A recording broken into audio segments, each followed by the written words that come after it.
क्या आपने भी अब तक ये खींचिया पापड़ नहीं बनाए तो झट से इन्हें बना लीजिए।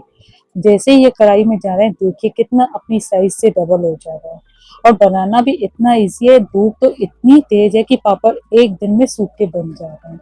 कई बार सूखने पे ये पापड़ बीच में से क्रैक हो जाता है। मैं आपको आगे ये बताऊंगी कि ऐसा ये क्यों होता है।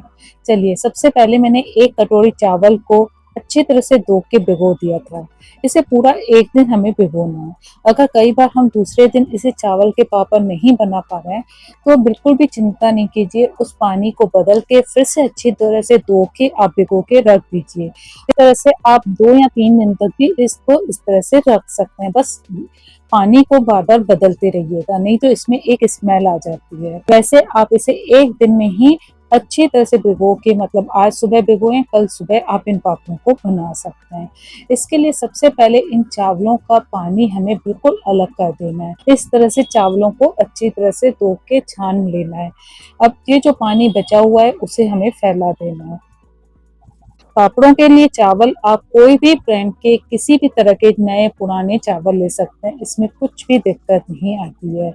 जितने छोटे चावल होंगे उतना अच्छा है, क्योंकि पीसने में बहुत ईजी हो जाते हैं। इस तरह से देखिए मैंने छान लिया ताकि पानी बिल्कुल सेपरेट हो जाए। क्योंकि जो भी हम चावलों के पापड़ बनाते हैं उसमें हम चावलों के हिसाब से पानी मार के ही डालते हैं।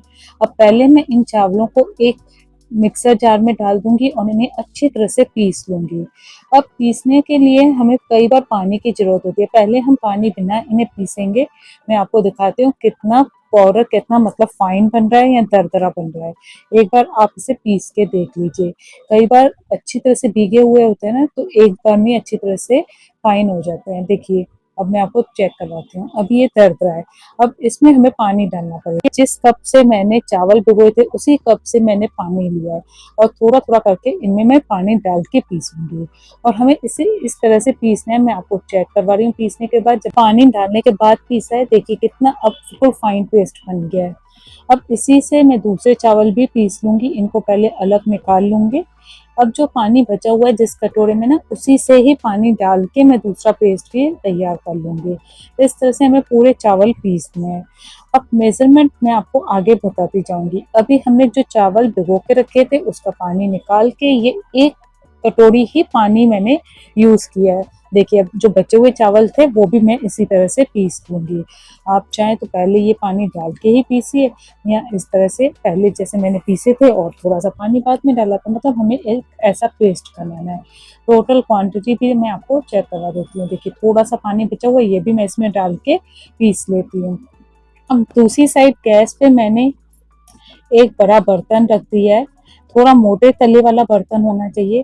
अब जिस कटोरे से हमने चावल भिगोए थे उसी कटोरे से मैं अब इसमें 9 कटोरे पानी डालूंगी। एक कटोरा पानी हमें चावल पीसने में लगा था। टोटल हमें 10 कटोरे पानी इसमें डालना है। कटोरा करीब 250 ग्राम चावल का है। अब इसमें मैं आधे से पौन चम्मच, मतलब आधे से पौन चम्मच तक हम इसमें नमक डालेंगे। एक चुटकी इसमें मैं मीठा सोडा, जो खाने वाला सोडा पकौड़ों में डलता है, वो डाल रही हूँ।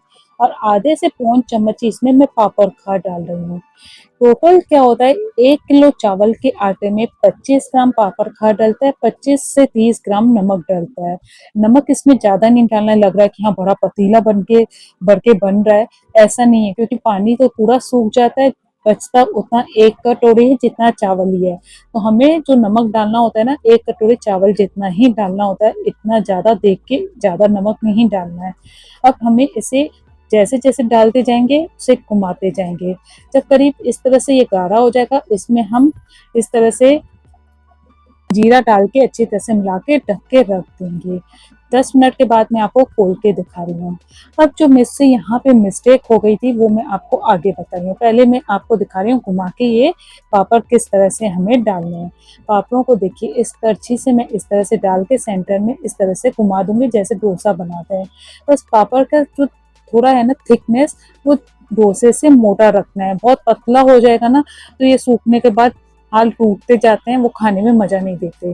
थोड़ा सा मोटा रखेंगे ना, रोटी जितना, तो ये पापड़ खाने में बहुत टेस्टी लगता है। अब मुझसे मिस्टेक ये हो गई थी, जो मैंने पतीले का ढक्कन उतार के और मैंने इस तरह से डालना स्टार्ट कर दिया था। इससे क्या हुआ, पहले तो ये पापड़ का आटा गर्म था तो इजीली टलता जा रहा था। बाद में जैसे जैसे ये ठंडा होता गया, गाढ़ा होता गया, तो डालने में मुझे बहुत दिक्कत भी आ रही थी। ये मिस्टेक मेरे को आप लोगों से शेयर करनी थी। जब भी आप पापड़ डालें, मतलब उसका आटा थोड़ा थोड़ा निकाल के फिर ही पापड़ फैलाना स्टार्ट करें। एकदम से पूरा पतीला खोल के नहीं रख दें।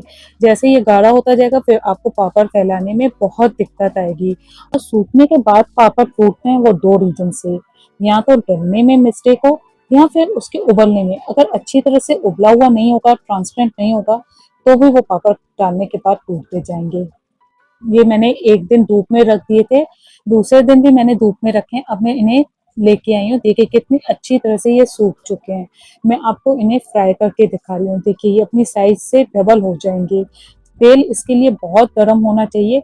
जैसे ही पापड़ डालें इन्हें तुरंत पलट दें, नहीं तो इस तरह से ये लाल हो जाएंगे। क्योंकि पापड़ पतले हैं, मैंने ज़्यादा मोटे नहीं रखे थे, तभी मैंने आपको पहले ही बताया पापड़ों को थोड़ा मोटा रखिएगा। अब मैं आपको पापड़ इस तरह से दबा के बना के दिखाने में, देखिए इससे ये अच्छी तरह से खुल जाएंगे। अगर आप चमटे से डालेंगे ना तो कहीं से मुड़ भी जाएंगे। बीच में इस तरह से प्रेस करके तलेंगे ना तो वो एक से खुल के मतलब बनेंगे, नहीं तो कहीं से मुड़ भी जाते हैं। देखिए ऐसे कितने इजीली तल रहे हैं। और मैं आपको एक पापड़ तोड़ के भी दिखा रही हूँ कितनी अच्छी तरह से क्रंच बने हैं। और आप देखिए, देखिए कितने क्रंची बने हैं।